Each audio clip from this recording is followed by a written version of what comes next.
Muita gente já está de saco cheio em viver numa casa que não produz absolutamente nada e que só dá despesa.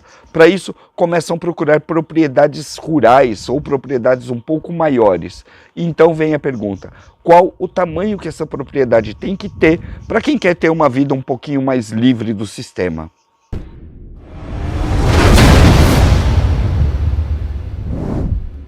Olá, bem-vindos de volta ao Guia do Sobrevivente. Eu sou o Batata e eu sou um sobrevivencialista. Na minha vida e na vida da minha família, é bem comum a gente planejar desde a produção de alimentos em casa até a segurança e outros aspectos que envolvem todos os riscos que a sociedade pode impor para uma família atual. E um dos maiores riscos que nós estamos vivenciando é, por exemplo, a falta de alimentos. E esse é um dos grandes parâmetros que fazem com que muitas pessoas comecem a procurar propriedades para poder cultivar alguma coisa, para poder ter uma vida mais autossuficiente. E um grande erro que acontece é as pessoas acharem que essas propriedades têm que ser imensas. Não precisa. Eu vou trazer nesse vídeo para vocês vários exemplos de projetos que funcionam em espaços muito pequenos e outros em espaços muito grandes, e também contar para você qual é o grande segredo que você precisa para poder entender qual é o tamanho da propriedade ideal para você. Antes disso, deixa eu só fazer um jabazinho aqui. Antes disso, eu preciso que você que ainda não é inscrito, se inscreva aqui no canal, porque sem a sua inscrição a gente vai desaparecer aqui no YouTube, e o seu like também é extremamente importante. Vamos lá. A gente já tem um curso rolando há algum tempo, onde você vai ter um mapa completo de como fazer a sua transição da vida na cidade para a vida de uma propriedade rural, por exemplo, ensinando desde como você escolhe o ambiente em volta, a cidade, o bairro, até como você avalia a própria propriedade. Então, para você que tem interesse e quer se aprofundar mais nisso, o link está aqui na descrição, ok? Para a gente começar essa discussão, eu tenho que imaginar que as pessoas que estão assistindo esse vídeo não têm uma noção exata do que é ou o que representa o tamanho de terra. Eu imagino que uma pessoa que está querendo sair da cidade agora está indo para a internet e pesquisando um sítio ou uma chácara. Para isso você vai encontrar algumas medidas que são muito padrão. Vamos começar pelas maiores e mais complicadas, tipo alqueire paulista ou alqueire mineiro, por exemplo. Essas medidas vão variar de acordo com os estados, mas não significa que só exista dentro dele. Muitas vezes você vai ver uma propaganda de um sítio em Minas Gerais que tem 7 alqueires paulistas. É tudo meio complicado, porque você vai ter que ficar fazendo um monte de cálculo.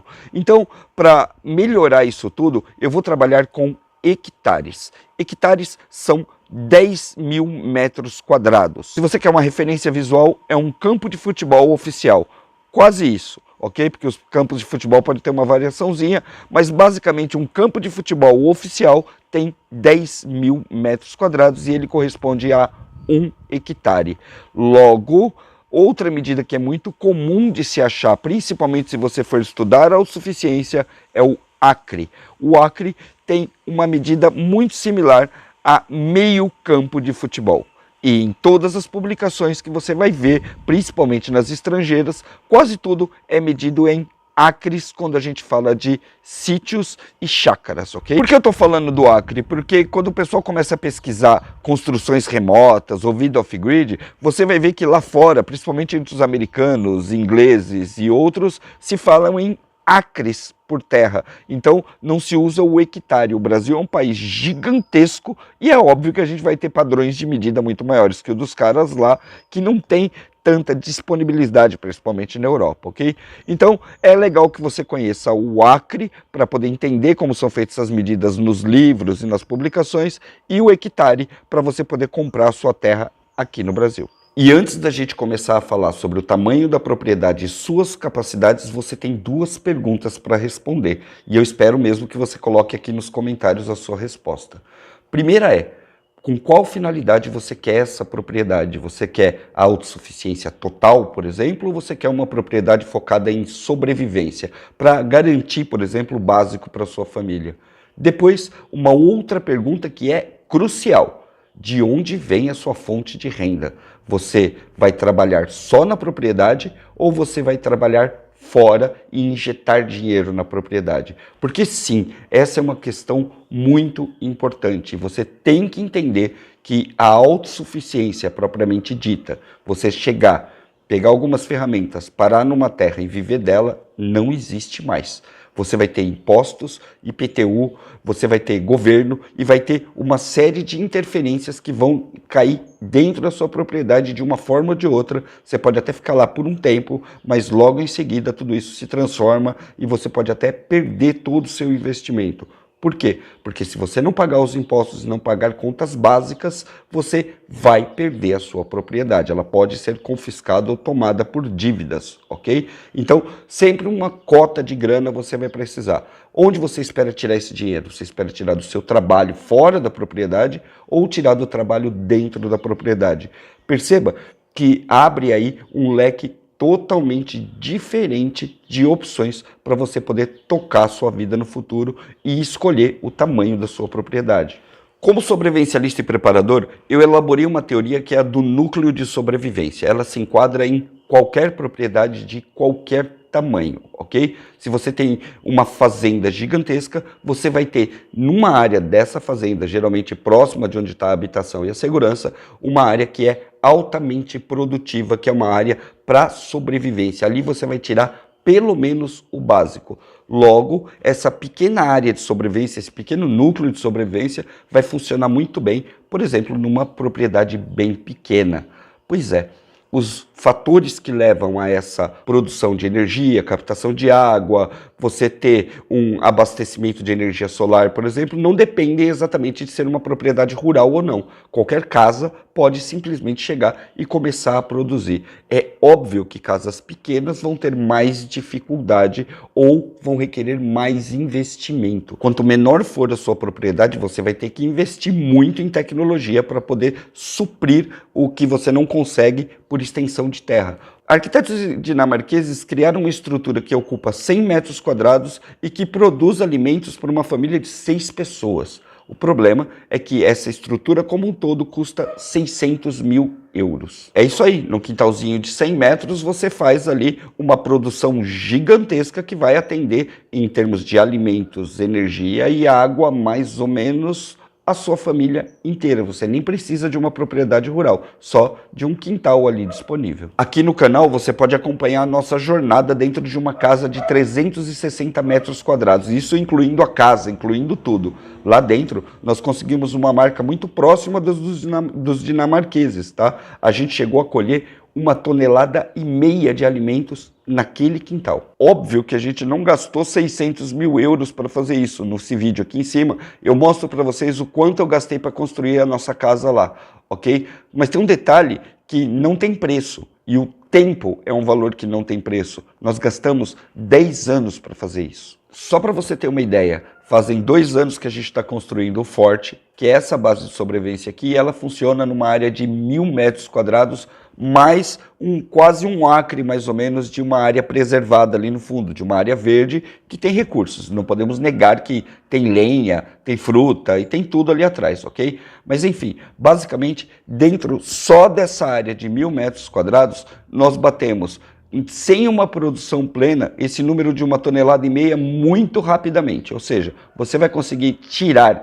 em termos de alimento de uma propriedade como essa, bastante mista, você pode ver pelos vídeos aí, tá? Que tem desde árvore frutífera até horta mandala, tanque de peixe e tudo mais, que é bem completinha, embora seja pequena. Você vai conseguir tirar aí uma média de 3 toneladas de alimento por ano, com espaço para abrigo fortificado, captação de água, geração de energia solar, geração de energia eólica e também com uma área bem legal para que você possa fazer alguns trabalhos aqui dentro. Então entenda de uma vez, eu tenho uma propriedade pequena, tudo que eu vou fazer aqui nessa propriedade vai ser bem menor do que eu poderia fazer numa propriedade grande. Aquele que escolhe uma propriedade muito grande, se não tiver uma fonte de renda externa, e nós temos, porque eu trabalho, a dona Raposa trabalha, se você escolher uma propriedade como essa, você vai ter que viver da terra. Vai ser muito mais difícil viver da terra, conseguir dinheiro, vender coisas para fora numa propriedade de 1.000 metros quadrados, do que se você tivesse um sítio ou uma fazenda muito maior. Saindo dessa linha dos terrenos de 1.000 metros quadrados, que são muito acessíveis e estão nas periferias, no começo das áreas rurais da grande maioria das cidades do Brasil, ok? Então você consegue sim achar um terreno como esse e até comprar um lote lá parcelado, exatamente como a gente fez aqui, tá? Partindo disso aí, nós chegamos para as chácaras. O que a gente comumente chama de chácara aqui tem uma média de 5.000 a 1 hectare, 10.000 metros, ok? Você vai ver muita gente chamando de chácara áreas até um pouco maiores. Só que, tradicionalmente, pelo menos aqui em São Paulo, acima de 10.000 o pessoal já começa a chamar de sítio. Um sítio é uma propriedade muito maior que uma chácara, mas muito menor que uma fazenda. Considere que no Brasil, o que nós chamamos de fazenda são largas extensões de terra, coisas muito grandes, ok? E é óbvio e claro que você vive de uma fazenda. Corporações vivem de fazendas, então você não precisa nem entrar nessa questão aqui nesse vídeo, ok? Se você tem uma fazenda, você está produzindo para você comer e está vendendo e ganhando muito dinheiro. Já no sítio, você vai ter que planejar muito bem o que você vai fazer, mas tranquilamente tem muita gente vivendo da terra, ganhando dinheiro no sítio, tá? Muitas vezes você vai entrar aqui no YouTube ou nos canais como o nosso, por exemplo, e nas abas ali você vai ver, ganhe 5.000 reais com 1.000 metros de terra, ou ganhe 10.000 com 2.000 metros, ganhe 3.000, 20.000, isso é verdade. Você ganha mesmo, você vai estar transformando uma área de um tamanho X para a produção de alguma coisa específica que é para vender. Então, nesse caso, se você comprar uma terra e for trabalhar nela de manhã até de noite, vai fazer dela o teu ofício, o teu trabalho, você pode sim juntar um dinheiro suficiente para poder pagar as contas que vêm de fora, energia, e impostos e tudo mais. E é aí que vem essa diferenciação muito básica. Você vai trabalhar na terra ou você vai viver de um salário que vem de fora, que é o meu caso, por exemplo, tá? Não tem nada de errado nisso. Eu sei o que você está pensando, dá para produzir bastante coisa numa chácara pequena para vender para fora. Isso é verdade. Geralmente, artesanato e itens manufaturados. Se uma pessoa pode inventar um produto, fabricar ele dentro do apartamento e garantir a renda da família, um cara que tem uma chácara também pode fazer isso numa escala muito maior, ok? Então, desde produzir marmitas para vender para a comunidade, produzir pão, produzir queijo, enfim, uma chácara de 1.000 metros te garante todo esse tipo de produção manufaturada num espaço muito pequeno.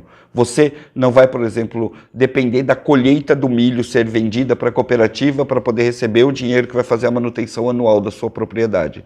Por outro lado, quem tem bastante terra pode fazer isso também. Pode produzir coisas localmente dentro de casa, dentro da base ali do núcleo de sobrevivência e também vender grandes colheitas para fora.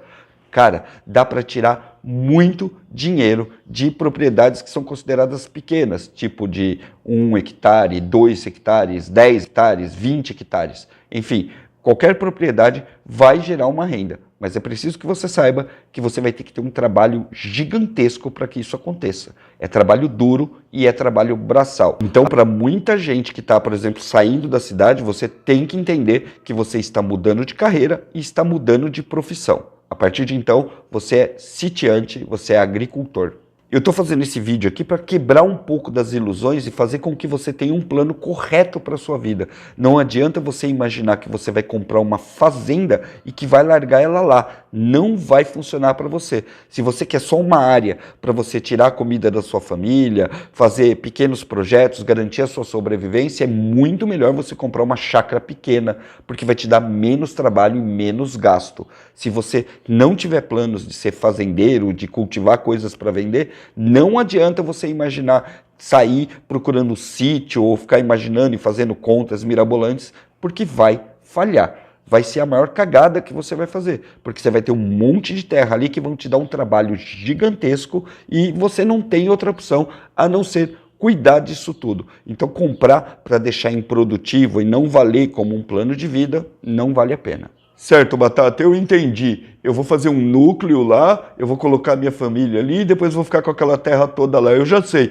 eu vou colocar mogno africano em tudo, vou plantar árvore em tudo e um dia eu corto quando eu precisar. Pois é, o que você não sabe e o que ninguém te conta é que esses projetos para plantio de árvores a longo prazo, eucalipto e seja lá o que for, também exigem um puta trabalho e uma grande atenção do produtor. Não é simplesmente jogar lá. Em um determinado momento você vai ter que cuidar de irrigação, você vai ter que cuidar da saúde das plantas, você vai ter que cuidar da propriedade como um todo. Porque não se fica imaginando que a árvore vai ficar ali e que o mato não vai nascer embaixo dela, não. Porque vai nascer. Então, o trabalho é constante. Quando você adquire uma propriedade, você tem que saber exatamente o tamanho do trabalho que você vai ter para cuidar delas. Tradicionalmente, se diz que até 1 acre, isso é coisa já, instrução muito antiga, tipo de John Seymour e o arquiteto descalço, que você consegue cuidar de uma propriedade de até 5.000 metros com ferramentas simples e manuais.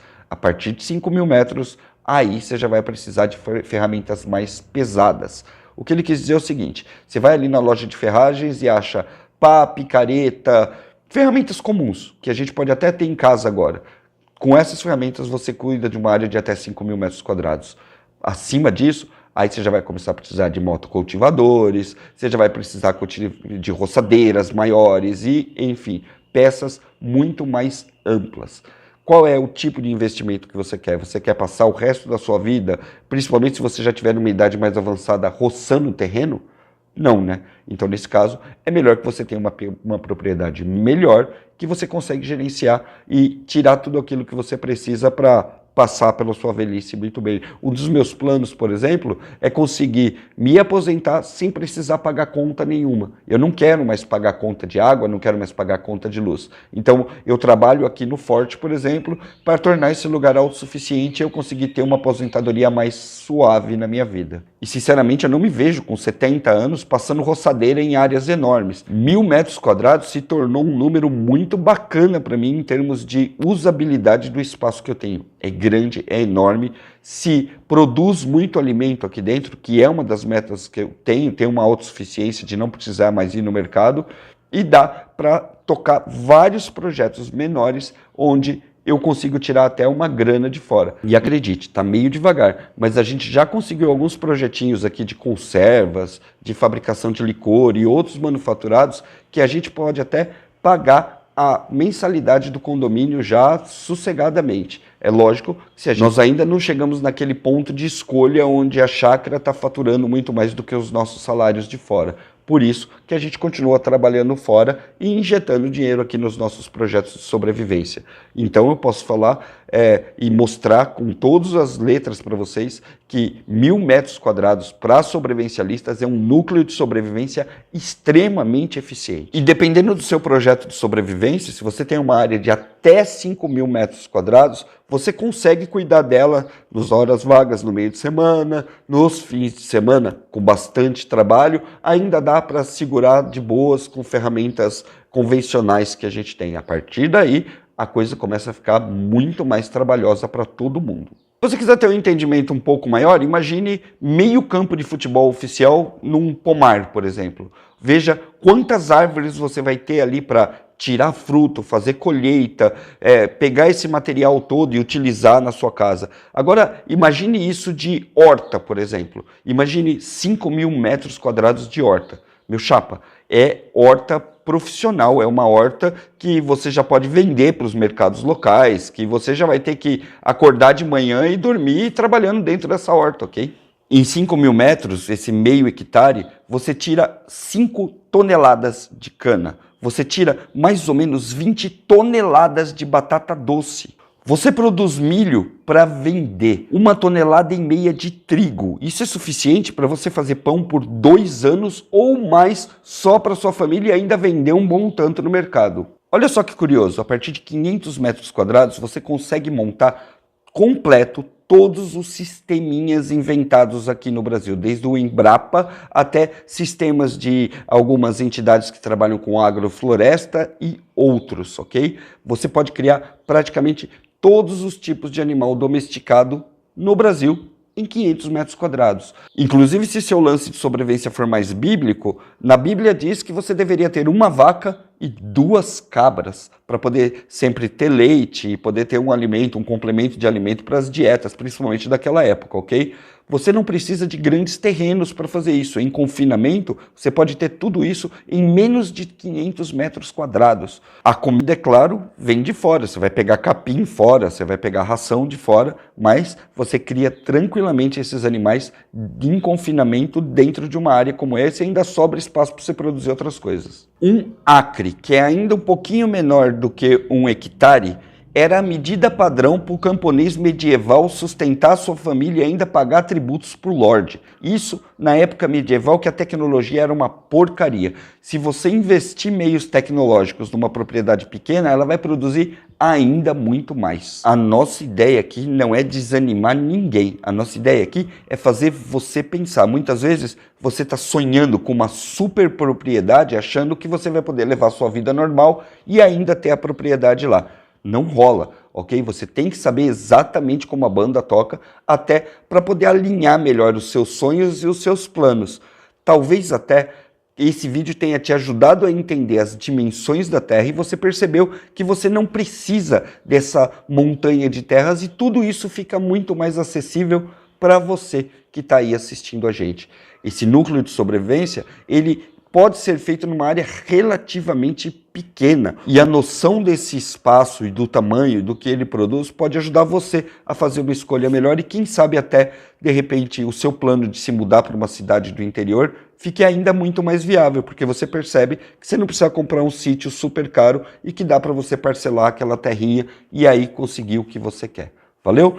Eu sou o Batata, esse é o Guia do Sobrevivente. Eu espero realmente que eu tenha te ajudado, ou tenha esclarecido alguma coisa para você. Coloca aqui nos comentários o que você acha de tudo isso, quais foram as suas impressões desse vídeo. Tiver alguma pergunta, bota aí também que a gente te ajuda.